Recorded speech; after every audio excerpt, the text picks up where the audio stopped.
Muy buenas tardes para todos. Espero que se encuentren bien. En esta semana ya nos encontramos desarrollando la unidad 6 de la asignatura Psicología del Deporte. Esta semana vamos a hablar de un tema bastante interesante que es el burnout. Vamos a centrarlo en el deporte y como ustedes saben, siempre comentando nuestras experiencias, ya sea desde el punto de vista en el cual nosotros nos encontramos, para que eh, el proceso de enseñanza sea más ameno, más cálido y que podamos comprender los conceptos o contenidos propuestos en la asignatura, porque si nada más leemos los materiales y no vivenciamos, va a ser bastante complicado también comprender y luego llevarlo a la práctica a la hora ya de estar en el ejercicio profesional. Mucho ya se escuchó del burnout y por eso yo les pregunto a ustedes y quiero que me mencionen ya con sus términos qué entienden acerca del burnout.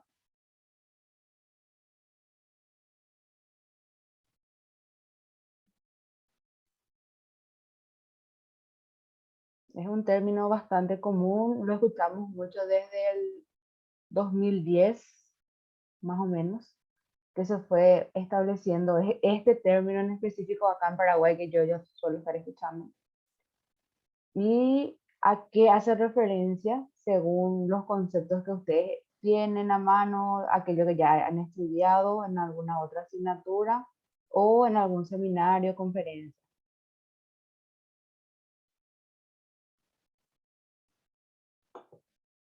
Marta parece que está hablando. Vamos a verlo un poco si. Ahí le vamos a solicitar que prenda su micrófono.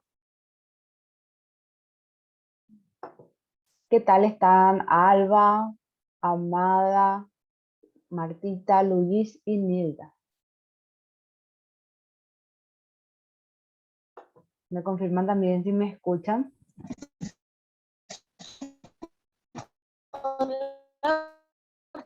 Entonces,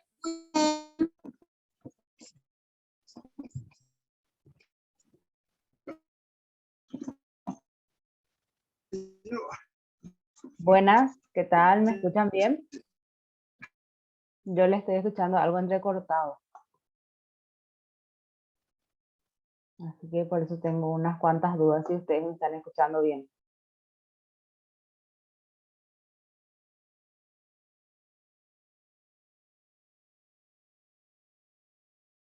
Buenas, buenas. ¿Está alguien que me escriba por el chat si me escucha bien? Si tiene algún inconveniente, si está saliendo bien mi audio. O los problemas son del otro lado, por así decirlo. yo escucho bien, profe. Bueno, Amada, qué suerte. ¿Me podés dar una definición acerca de burnout? Profe, nunca escuché un poco eso, Nunca profe. escuchaste. Seguro ya escuchaste, no te acordás nomás. No, ahora primera vez que escucho, profe. Sinceramente. Entonces vamos a aprender mucho el día de hoy. Alguien que ya Sí. escuchó el término, que pueda ir mencionando. Hola, profe. Hola, compañeros. ¿Qué tal? ¿Cómo están? ¿Cómo están todos por allí? Bien. Bueno, síndrome de burnout es el estrés laboral, el síndrome del estrés o del trabajador quemado también se le denomina. Es el estrés laboral, básicamente. ¿Cómo nosotros podríamos bajar ese estrés laboral al ámbito deportivo? Y es el estrés que sufren los deportistas al estar, por ejemplo, expuestos a competencias, a tener, por ejemplo, fracasos en sus competencias, tener algún tipo de problema que les impide justamente competir o hacer algún tipo de deporte, por ejemplo, una lesión. Entonces le trabaja física y psicológicamente.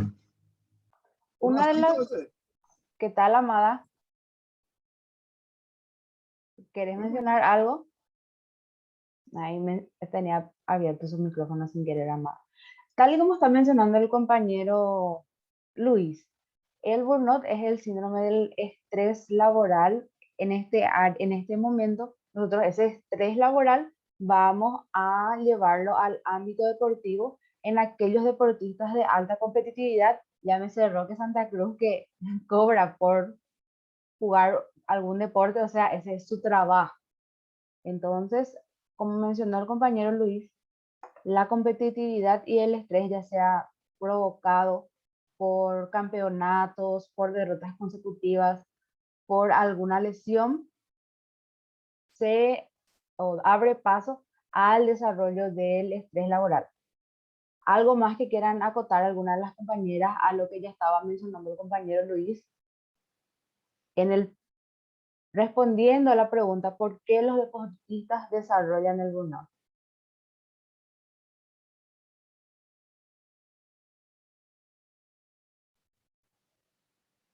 No tengan miedo. No, estamos para conocer, para ayudar.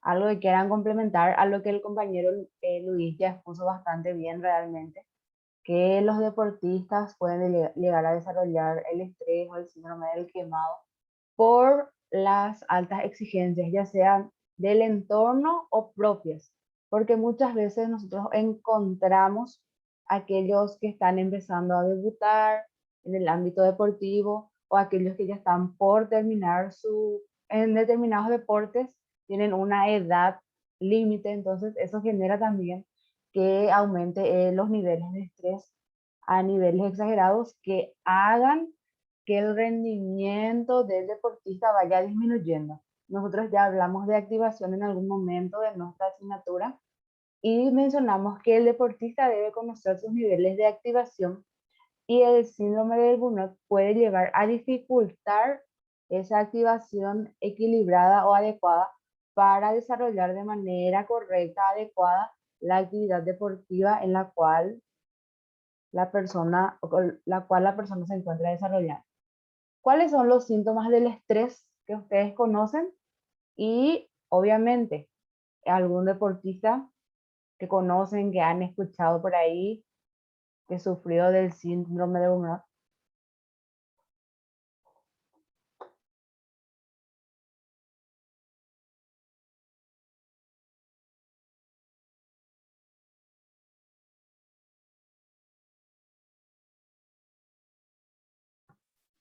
Peime pa pepe na gente. Hola, profe. ¿Qué tal, amada? Bueno, sí, eso era el relacionado al estrés, esa palabra, profe. Yo tengo un vecino que fue jugador de fútbol mundial, ¿verdad? Y él, por ejemplo, le tomó el estrés y tiene insomnio, ansiedad, empezó a tomar mucha bebida. Y esos serían algunos de los síntomas ya del estrés. Asimismo, ¿quién quiere complementar a los síntomas del estrés que haya escuchado o que haya vivido? Porque muchos de nosotros también en algún momento llegamos a padecer estrés y más en esta época de pandemia. Entonces vamos a ir relacionando los síntomas que nosotros escuchamos que alguna persona padeció, algún vecino o nosotros hemos padecido en algún momento.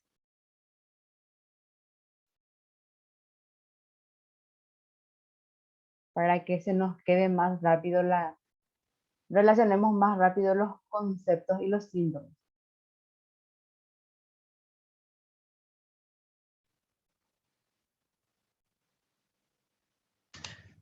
Profe, y tiene síntomas físicos y también tiene síntomas psicológicos. En este caso, entre lo físico, por ejemplo, hay gente que se le cae el pelo, que se le sale tipo ronchas en la piel o escamaciones en la piel. eh, en la parte física, incluso dolores de cuerpo, sin saber de qué específicamente es. En el sentido, por ejemplo, estás engripado y te duele tu cuerpo, entonces sabes por qué es. Sin embargo, el estrés muchas veces no se ve o no se sabe específicamente de qué es de eso, pero que sí tiene consecuencias en la parte física, ¿verdad? Y en la parte psicológica, cognitiva, trabaja mucho lo emocional de la persona, la motivación, tiene desgano por lo que hace, ya no le encuentra satisfacción a las actividades que normalmente realiza. Entonces, ese sentimiento de frustración justamente al no poder hacer las cosas es lo que se vuelve peor. Después incluso le da situaciones ya de no poder dormir bien a la noche y cosas así. Tal como están mencionando ambos compañeros, Amada y Luis, el insomnio, la taquicardia, síntomas cognitivos como, por ejemplo, no recordarse algunas cosas, olvidarse de otras, lo mismo, perdón. Después tenemos taquicardia, caída de pelo, sudoraciones, esos síntomas hacen al estrés. También esos dolores de estómago que nosotros a veces decimos que ya otra vez comí mal, pero que es el dolor del estómago, pero acá en la boca mismo de nuestro estómago. Eso también es un síntoma del estrés. Dolor de cuello, acá mismo. También dolor de espalda. Muchas veces nosotros intentamos echarle la culpa a no dormí luego mal, tuve una mala posición o comí algo malo, porque muchas veces nosotros como no estamos acostumbrados aún a la cultura de la salud mental y de la promoción de ella, intentamos todos aquellos síntomas que se nos presentan de tirarle a alguna patología. Muchas de las personas, y Mau ya había comentado esto también, que sufren de estrés laboral o del síndrome de Burnout, tienen descenso de sus niveles de inmunidad o sistema inmunológico se ve debilitado. Ese estrés generado en exceso hace que la persona no tenga las defensas suficientes frente a otras patologías. Por eso hay personas que constantemente están engripadas, que constantemente no pueden dormir también. Después viene un cambio de clima, así como tenemos ahora algo brusco, la persona ya tiene todo chillido de pecho trancado. No es muchas veces porque sea 100% alérgico, sino porque su sistema inmunológico ya se vio deteriorado por el estrés excesivo, ya sea en el trabajo, en la casa, en los entornos en el cual se encuentra. El estudiante también se ve bastante agotado y en épocas actuales muchas de las personas han ido a consulta por síntomas que nosotros tenderíamos a creer que es COVID-19, pero en realidad es nada más un pico de ansiedad o un pico de estrés lo que está padeciendo, y ahí entramos nosotros a trabajar como profesionales. Nosotros podemos brindar a las personas las técnicas primarias para que ella vaya trabajando. Pero, ¿qué es lo importante que nosotros debemos tener en cuenta? Que de un día para otro, nosotros no vamos a poder solucionar el 100% de los síntomas que tenga la persona.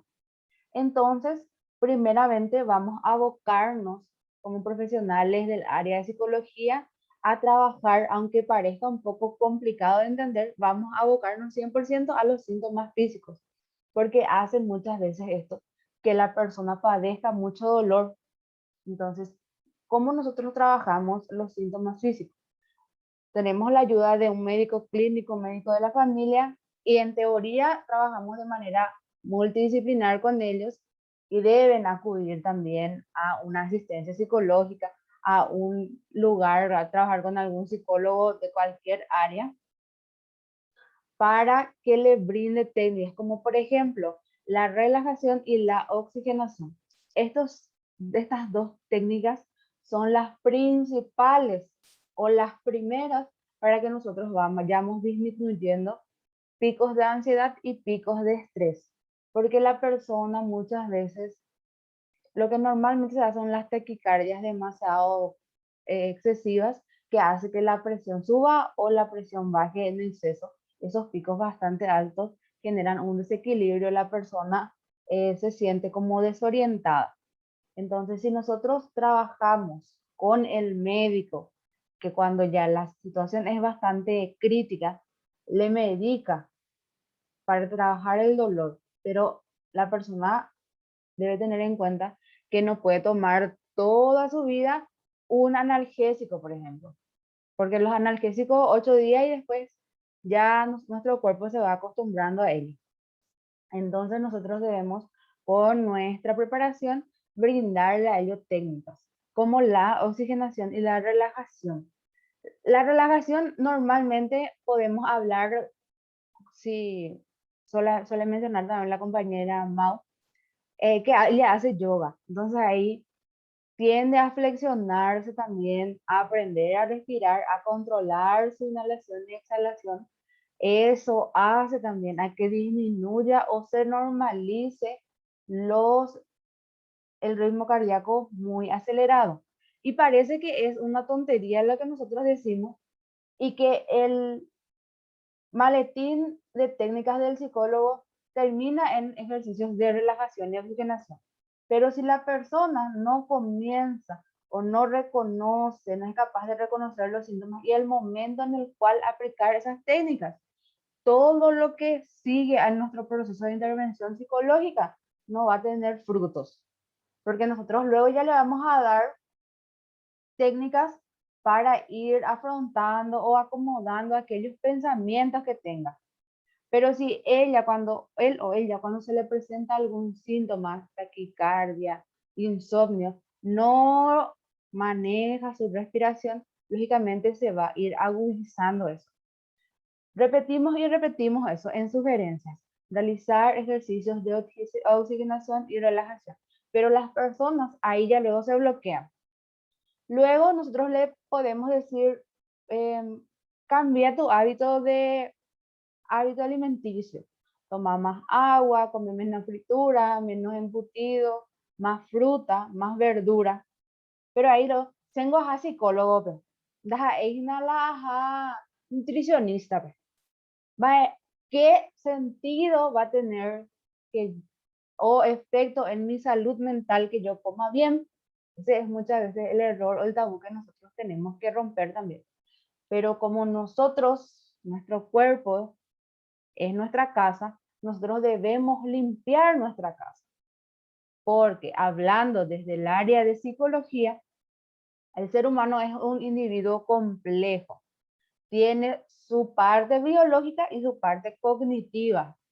Y la parte biológica no puede ayudarle a los pensamientos, sentimientos, sensaciones, memoria e inteligencia si las sustancias químicas que generan están bastante creadas o tienen bastantes toxinas, que ahí llega la fritura, los dulces, es demasiado, mucho azúcar, y esos hábitos nosotros debemos intentar cambiar, ya sea en las primeras 2 semanas, 2 primeras sesiones de intervención. Y ahí ya no nos vamos a dar cuenta si es que la persona pone de su parte o no para intentar otras técnicas o ya ir cambiando los pensamientos negativos por pensamientos positivos. Pero ¿cuál es otro problema que nosotros encontramos en psicología?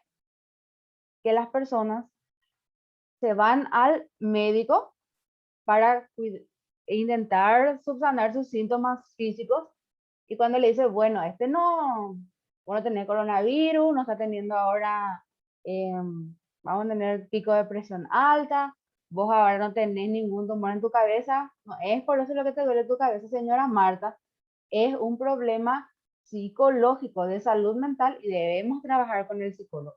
Yo te voy a dar algunos remedios, unos medicamentos para calmar ahora ciertos ítems que tenés ciertas patologías o ciertos síntomas físicos, pero con el psicólogo debes trabajar para que realmente estos síntomas vayan disminuyendo o desapareciendo. Y bueno, ustedes saben, la cultura del psicólogo, yo me voy una sesión al psicólogo, en esa sesión o tengo vergüenza para hablar de lo que me está pasando o me paso toda la sesión llorando. Eso es lo que se da. Luego, la segunda sesión, ya vamos nosotros intentando crear nuestra intervención psicológica ya luego de un estudio que nosotros hicimos de la situación que el paciente nos fue comentando. Tercera sesión, nosotros ya estamos preparando todo ya. Ya va a venir ya mi paciente Martita. Yo ya preparé mi intervención psicológica, cómo voy a estar educando a la Martita para que cambie sus hábitos. Pero a la tercera sesión, Marta ya no aparece. Porque, el psicólogo me dijo que yo haga ejercicio, que yo respire, ¿para qué me va a servir a mí respirar bien? Esas son las nociones con las que nosotros debemos estar trabajando constantemente. Sería genial, primeramente, que al menos en estas unidades de salud familiar exista una persona del área de psicología para intervenir también. O al menos por 3 USF haya un psicólogo, por 5 al menos. Pero no está,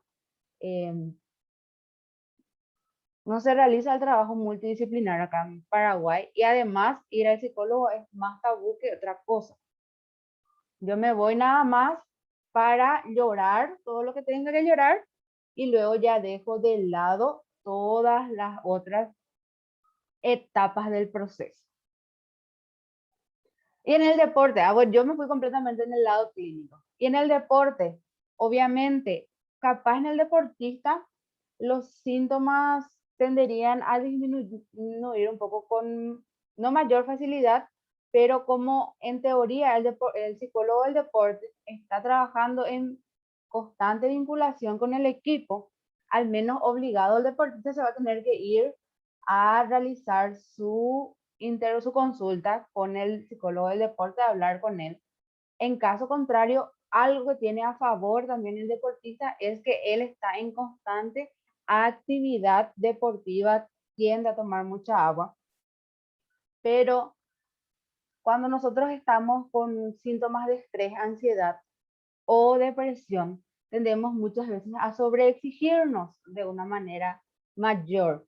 Entonces, el deportista, como está en el área del deporte, va a tender a ejercitarse más, va a tender a, bueno, yo voy a estar en una competencia, tengo que practicar constantemente. Eso va a hacer que sus niveles de activación sean muchísimo mayores, una activación bastante alta, y a la hora que él tenga que disminuir, van a volver los síntomas de ansiedad, depresión o estrés.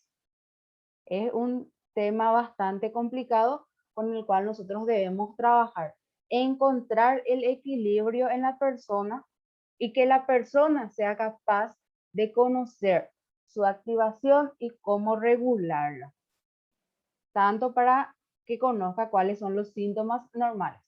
No yo, porque sea Ana Valenzuela y Luis, tengamos burnout y somos deportistas, ambos somos atletas, vamos a desarrollar los mismos síntomas. Entonces debe estar una persona capacitada para trabajar con nosotros y que conozca la amplia pantalla de síntomas y cuáles son las características que una persona debe presentar para diagnosticarlo con un síndrome, con un trastorno.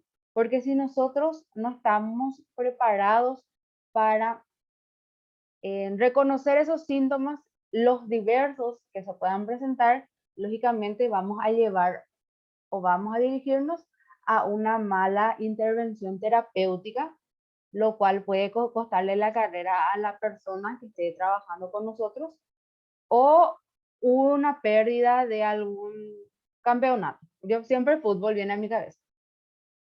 Entonces por eso el campeonato deportivo. Perdemos la Libertadores o perdemos sí a 0. Pero bueno, ¿cuáles serían las consecuencias del burnout? Yo hablé muchísimo y ahora les toca hablar a ustedes.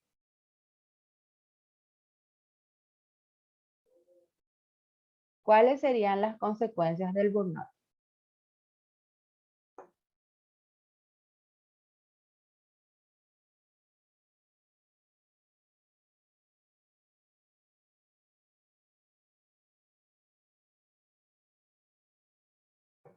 Están páginas, me están siguiendo porque no está hablando nada y están todos muy tranquilitos el día de hoy. No vinieron nada ñenga, tú parece.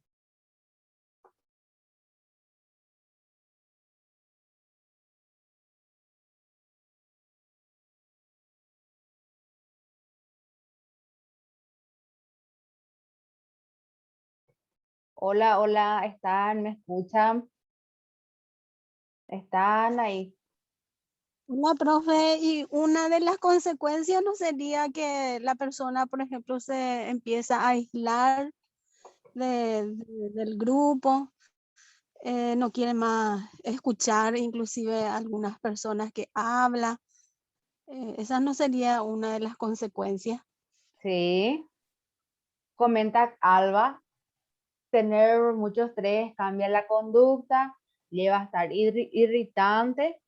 Después, mencionó también hace rato Luis, disminuye la motivación y la concentración, y nosotros en clases anteriores ya estuvimos hablando de la importancia de la concentración y la motivación en el ámbito deportivo.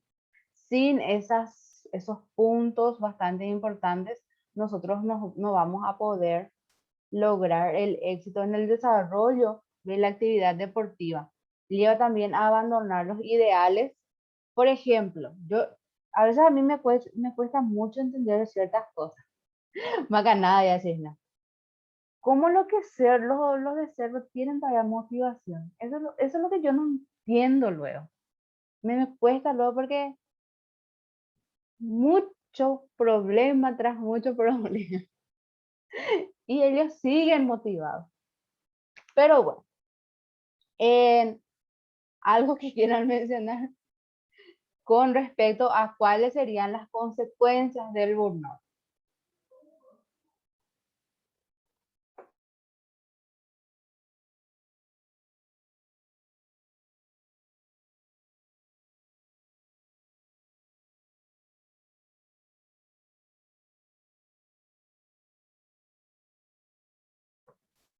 Bajo rendimiento, sí, muy bien, Ana.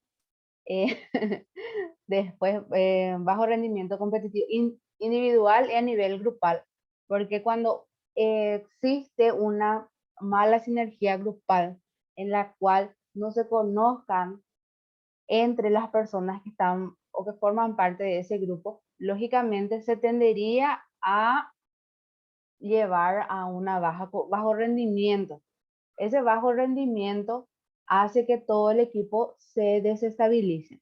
Y también varios problemas físicos que son las consecuencias del burnout. Obviamente, una de las consecuencias físicas que más constantemente se dan en las personas que tienen de estrés es que van generando úlceras estomacales. Primero es nada más un dolor de estómago, y como nuestro cuerpo va segregando con tanta frecuencia, los jugos digestivos también van corroen nuestro estómago, y eso genera úlceras estomacales. También se menciona, pero yo no les quiero, no les da ni una evidencia científica tan de hace poco para decirle que las personas que van desarrollando cáncer de tiroides son aquellas personas que tienden a tener depresión. Ya sea la depresión genera el cáncer de tiroides o la inflamación de las glándulas tiroideas, o viceversa. La inflamación de las glándulas tiroideas genera que la persona tenga bajones emocionales demasiado amplios, demasiado grandes o constantemente, lo que lleva o guarda una constante relación también con la depresión, no tanto con el Justamente, estrés, profe, pero vos sí sabés con la que, depresión. ¿Sí? profe, justamente mi abuela hace poquito se operó de cáncer de tiroides. Y ella, por ejemplo, tenía no solamente depresión, sino que así de la nada nomás ella o tenía cambios emocionales muy rotundos. Se emocionaba de repente, o si no se enojaba, o se deprimía, o se alegraba, así estaba. Y ahora que se operó está más o menos, pero nos dijeron que eso también tenía influencia en sus emociones, en su conducta y demás. Sí, guarda completamente relación. Y nosotras, las que tenemos nuestro ciclo menstrual, nuestro periodo, también, como son las hormonas las que generan todo el ciclo, cuando tenemos o mucho estrógeno en nuestro cuerpo o tendemos mucho a llorar, mayor sensibilidad sería entonces, por eso las mujeres son un poco más cambiantes en cuanto a estados de ánimo que los hombres, porque sus ciclos o porque nuestros ciclos no son más marcados que los de ellos. Obviamente, en el cuerpo de los hombres sí también se generan las hormonas sexuales, pero en nuestro caso son bastante marcados los ciclos. También la producción de insulina en nuestro cuerpo, cuando se ve, de glucosa, perdón, no se ve regulada por nuestro páncreas, nuestro hígado, genera también que nosotros podamos llegar a desarrollar esta diabetes y eso de diabetes gestacional o picos de presión arterial alta. Así que es todo un tema bastante interesante cuando nosotros hacemos esa relación biológica y con nuestros modos de actuar, con nuestras conductas, porque todo está completamente relacionado. No es que somos nosotros nada más seres o personas biológicas o nada más somos pensamientos, sino que en constante relación entre ambos nos estamos encontrando.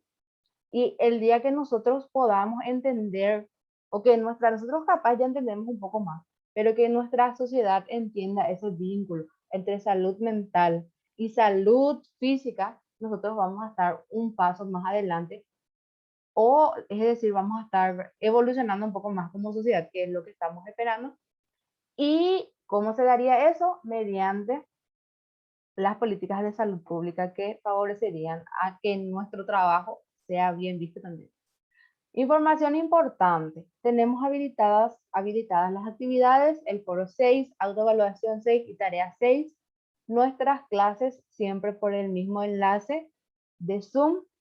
La semana siguiente vamos a hablar ya de otro tema, ya estamos por la unidad 7. Creo que en psicología del deporte estamos bastante bien adelantados con todas nuestras actividades. En cambio, en ética estamos un poco retrasaditos, pero ética comenzamos luego tarde, entonces eso nos va a ayudar para escudarnos si es que no llegamos a desarrollar todas nuestras 10 unidades. Tenemos nuestros contactos que ustedes ya conocen y gracias por la participación en la clase. Apella por la tarea. Fuera.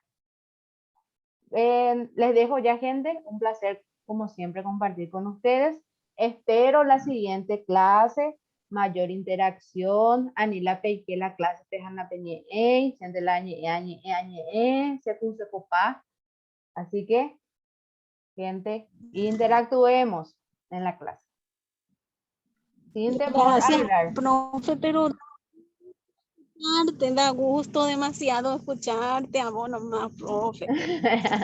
No, me parece eso demasiado cepillo ya, amada. Pero bueno, me voy a agarrar el al lado. Nos encontramos la siguiente semana. Chao, chao. No, gracias.